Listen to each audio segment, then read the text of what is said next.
Welcome to District Divided, everybody. I am Amit Singh. Joining me, Matt Regan, LC, Lautaro Cabrera, Spencer Brudig, and Kadeen Wiggins, aka K-Dot. A bit of a shuffle for us. We are now going to start recording on Tuesday nights. So we're going to be giving you Wednesday episodes, but we did not want to miss this episode. So we're going to give you a short and sweet one because it's playoff time. The Wizards have a huge game tonight, and the Washington Capitals are right in that series. Game 4 coming up tomorrow. We're going to begin with the Washington Capitals. And by the way, if my audio sounds bad, I'm sorry. For whatever reason, the microphone's not working. But we're a passionate bunch, so we have to give it to you anyway. But let's begin with the Washington Capitals. They are down 2-1 to the Boston Bruins. Now, everyone here predicted a tight series. Matt Regan had broken it down and said this is going to go 7. He believes the Caps are going to win. Matt, do you stand by that prediction, or have you wavered a little bit? All the games have been tight. All the games have been tight. 3 overtime games. I don't know stats, but it's got to be one of the few times that's ever happened. I can barely understand you because your audio is so bad with that Fisher-Price system. That being said, you got to feel pretty confident as a Caps fan. Game 3 was the first time that I thought they really got outplayed. I thought games 1 and 2, they were the better team.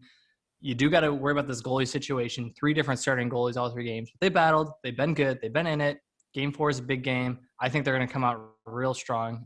They were bad in Game 3. And it is worrying when you're the better team in certain games, you don't come away with the win. Game 2, it's got to be a real kick in the nuts. But they came back. I think they're going to come back with a really strong performance in Game 4. I still like my prediction. Caps in 5, but they got to win Game 4. Ooh, Caps in 7. Sorry. Caps in 7. Okay. Just making sure. Yeah.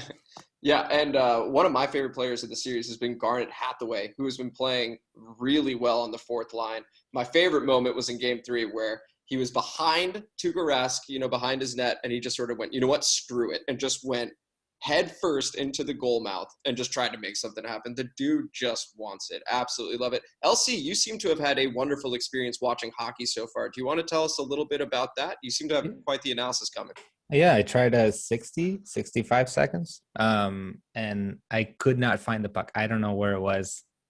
We can get into it in a longer episode about how do you make hockey watchable, but I was promised the best playoff watching experience, and I couldn't find the center of attention. So I think that's a problem, because I mean, maybe I need better glasses. I don't know, but I swear half of the time I was following the players to see what they were following because I couldn't see the actual puck. So I'm like, I gotta go.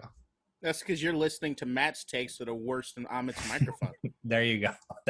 Hey, I give it a shot. I give it a full minute, and I think 30 of those seconds I could not see the puck. So I was like, if I can't see the ball, it's like I don't understand why people are quote unquote skating towards us. It's just like I don't know. It's very lost. And I understand most of the rules. I still don't get icing, but I mean, I can follow the game. I would just like to know where the hell the thing is. They look so beautiful, gliding on the ice. Well, part of the problem might be that you're looking for a ball instead of a puck on the ice, and that's going to make it a lot more difficult to watch. Yeah, but why? I don't know. Is black the best color for it? I understand that the ice is white, but like it's so easy to miss it on everything. I think it makes it the best color for a puck. Oh my god! It should actually be white. Maybe I would watch it more if everyone was confused. Not just. It seems like he would follow it just as much. What just happened? Wow. I'm kidding. Wow. Well, here's what I'm saying. If everyone was as confused as I was, then maybe I would watch it more, right? But I'm the only one who seems to be confused. Wow. Elsie, really all I was trying to ask you was Caps in 6, right? Are you sticking with that? My take was so random, I don't remember what I said because it came from no knowledge at all. So I'm going to stick by it forever. Yes. Caps in 6 forever. That's all they're going to do. What's up? Even if they go to 7 games, I'm still Caps in 6. I'm actually going to stick by my prediction, which was Caps in 5. I think that one of the games is going to be overturned, and the Caps will advance. Unwavering enthusiasm and support from Spencer Brudig. All right, why don't we switch over to basketball? How come you don't ask Kadeen about his? How about his? Does he feel good about his? Kadeen, do you have any thoughts? I figured I would just shield him because I know he's not the biggest hockey fan. I'm still getting over the racism about the puck that I just experienced, but beyond that. Let's go Caps in 6 because it just seems like everybody else is doing it. Wait, but now you agree with me. Okay, fine. I feel like you want to change it now. No, I can't wait for us to actually have the discussion as far as where the biggest chasm is between in-game watching live compared to on TV. I think that's a good one. There's no bigger chasm than fucking hockey. Yeah, it's hard to watch, man, on TV. Okay, that's All it. right. So we got Caps in 6, Caps in 6, Caps in 7. I've got Caps in 7, and Spencer has Caps in 5 pending an overturned game. Now, let's talk about the game tonight. The game that you guys would have already seen by the time we record this. So basically, what we're going to do here is say what we think is going to happen tonight, and you can hold us to it. If we are terribly wrong, let us know. If we are absolutely correct, you probably won't let us know, but just know that we were correct. All right. This time, beginning with Spencer, how did the Wizards allow Jason Tatum to get 50 points, and what adjustments do you think they need to make to beat Indiana tonight? Well, Jason Tatum is a phenomenal player, and I knew that he was going to come out of the gate and just ball out. He did. They deserve that win. The Wizards did not look good. That being said, I'm all in on the Wizards tonight. I think the Wizards are going to be victorious. Vegas has them down 3.5 points. I think they're going to win by 5. There are 2 players that are my X Factor players in tonight. And I do want to bring everyone's attention to one of our very first podcasts that might not have even been recorded. It might have been a practice podcast where we were debating whether Russell Westbrook was essentially a washed-up scrub when he was having his first several games where he was not playing well, not competing. He did not look like the Russ of old. That man is my X factor of the Wizards. They are going to be successful tonight if he plays well. Brad Beal is always going to get his. All the role players are going to do their thing. Russell Westbrook is their X factor. He is the thing that is going to push them into the playoffs. He's going to go bananas tonight. And then my other X factor is Domantas Sabonis. He is on the Pacers. He has a father who is a Hall of Famer, as we learned tonight, and he can do everything. He's a 6'11" guard center, and he can hurt you in a lot of ways. So if he plays well, they have a chance. If he doesn't play well, they're going to get smoked. Wizards by 5. All we do is spit facts in our pre-production meetings, which are incredibly extensive for those of you that don't know. I think we could finally tell you guys that. LC, do you agree with what Spencer said there? Do you think the Wizards win tonight? I think they do, but I don't know how much they're going to win by, but I know it's going to be a high-scoring game. The last 2 times that these 2 teams have played each other, it was like 150 or 140 or something insane. I think that was kind of part of the problem with the Wizards and the Celtics was that the Wizards, again, they cannot defend. So the only tool they have is to absolutely wreck it on offense. And so with the Celtics, a team that put up a good defense and the Wizards just could not get the offense going. Like the Wizards don't come back from that. Like they can't put stops. It was frustrating to see. But I think with the Pacers, it's just going to be back and forth. Like it's just going to be basket for basket for basket. And in that race, I think that the Wizards can win because that's the kind of game they love. Just all offense, no defense, basically an all-star game. And the Pacers absolutely smoked the Charlotte Hornets. So they had a very comfortable win. The one thing that does play in our favor is that all 4 home teams in these play-in games have won. Mm-hmm. So hopefully that becomes 5 in a row. Kadeen, do you think the Wizards win, or do you think the Pacers just smoke us? I think the Wizards can win this game, but I think the thing with the Celtics game that really stuck out to me was the fact that the lack of energy that I saw from the majority of the team. Like it was just, you could see Russ just didn't. We were talking about Spencer was talking about Russ of old compared to Russ of new.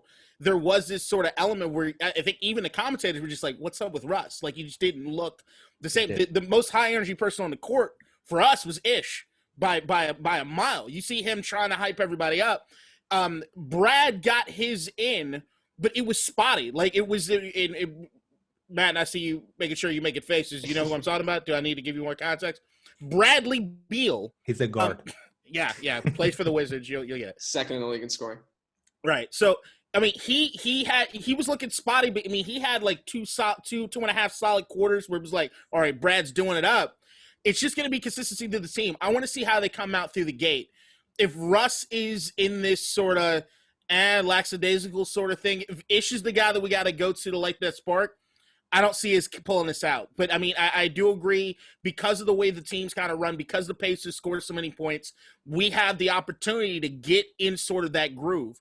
I'd say that, like, I wouldn't be surprised you got 2 teams that go over 140 points. I say the Wizards, if it gets to that level, they can pull off a victory. I think it's going to be close, probably within 5 points. I think Spencer's dead on. But we'll just see. It's just got to be a high-energy matchup, man. Yeah, And I think, again, home court seems to matter a whole lot in the NBA. In the NHL playoffs, it's a crapshoot. You never know. Anything can happen. It doesn't seem to matter as much. And again, Are there fans tonight? There are fans tonight. Yes, it's not a full house, but they can Yeah. get, I think, up to 36% capacity or something like that, which honestly sometimes is what the capacity is. Well, I'll for a sidebar. casual In all fan. honesty, when it comes to the Wizards, I've had 2 people contact me today about whether or not I wanted to go to the Wizards game because they're not going. Like they have tickets and they're like, eh. Like so I don't know. Like that's the vibe Why I'm are you getting here? anecdotally. That's just kind Yeah, of like I was gonna say, yeah, eh. you're Are you mocking them, but leaving? you also turn them down. I did. I don't like Chinatown, and I've got shit to do. So, Fair. Like this what do you- podcast, for What do you got example. against Chinatown? huh? Yeah. What what's do wrong you with got against Chinatown? I remember when Chinatown used to really be Chinatown. Now that you got a fucking Walgreens and you put Chinese writing on it, does not classify you as fucking Chinatown. Okay, it's the fakest goddamn Chinatown in America. They It's also a stupid advocate Chinatown for we got down there. white pucks for hockey. For Yeah, whatever reason, it's don't know fucking what that's problematic, about. man. Yeah. That's very problematic. And you're right. They Make it just put red? Chinese letters on it. They're just like, oh, it's Chinatown. It's I the remember as a kid, Chinatown like Walgreens. before it was the MCI Center, it was just this barren parking lot. And you just saw all the ducks and stuff roasting in windows. It was like, oh wow, I'm here. Like somebody's gonna kidnap me and sell my liver. Like it felt like legit. And now It it's felt just legit. That's the legit Chinatown. they got the arch. That's it. They got the arch, and then just writing on American companies. If you go 2 blocks over, you can find more legit Ducks. Chinatown. There's like 2 places. Then I got one place that sells what I think is the worst food in the face of the earth. Pho, whatever. Basically, Pho? just yeah, You don't it like pho? sucks. No, the fuck I want lukewarm toilet water and unseasoned meat. It's just fucking retribution for the Vietnam War, and they got you all fooled. Wow. That's All right. okay. So you got the Wizards winning tonight. Yeah. All right. Sounds good. Really Matt, what are your thoughts? After this fucking Asian hate rant by Kadeen, let's go on. I'm gonna say, yeah, I don't know. I don't love the pick. I know Russ didn't play well, but like calling Russ an X Factor, I think your X Factor can't be like a former MVP and like top player on the team. That's kind of a BS move. That being said, Karis LeVert out, out of University of Michigan, second leading scorer for the Indiana Pacers. He's out, so I know the Pacers are a balanced scoring team, but I like the Wizards. I think they're gonna go off. I think Brad's gonna do his thing. I'm saying 30. Steph got 37. They've had this competition. I think Brad goes for 39 tonight. Okay. My X Factor tonight is a guy that did not play much. He played 17 minutes against the Boston Celtics because he got in foul trouble. Rui Hachimura. I think he needs to have a very big game because Russ, we don't know what we're going to get, especially after that Boston game. And Malcolm Brogdon is back for Indiana. He is a very good defender. UVA fans know that very well. He's one of their own. And then Brad Beal is struggling with the hamstring. He's not 100%. He's can't rely on him. It has to be, to me, Rui Hachimura, and by the grace of God, Scott Brooks plays Daniel Gafford a little bit more than he has already. Rolo is great. Robin Lopez is great, and he gives good effort. Ish Smith does the same thing. But Rui did round 1 last year. You got to step up today. I do think the Wizards win. I think it's very tight, though. I think it's very tight.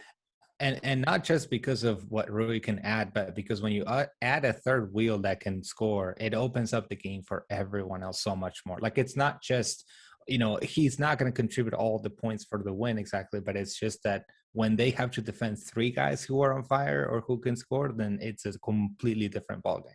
I will say this, if Davis Bertans is ice cold again from 3, it doesn't matter how many points Rui puts up. Or Sure. Russ or whatever, because then they're playing 4-on-5. He's 6'10". He had 1 rebound against the Celtics. Like, we need more from him if he's not going to be shooting well. Yeah. It's Hachimura, it's Bertans. Those 2, if they combine for, I think, 50 points, easy win.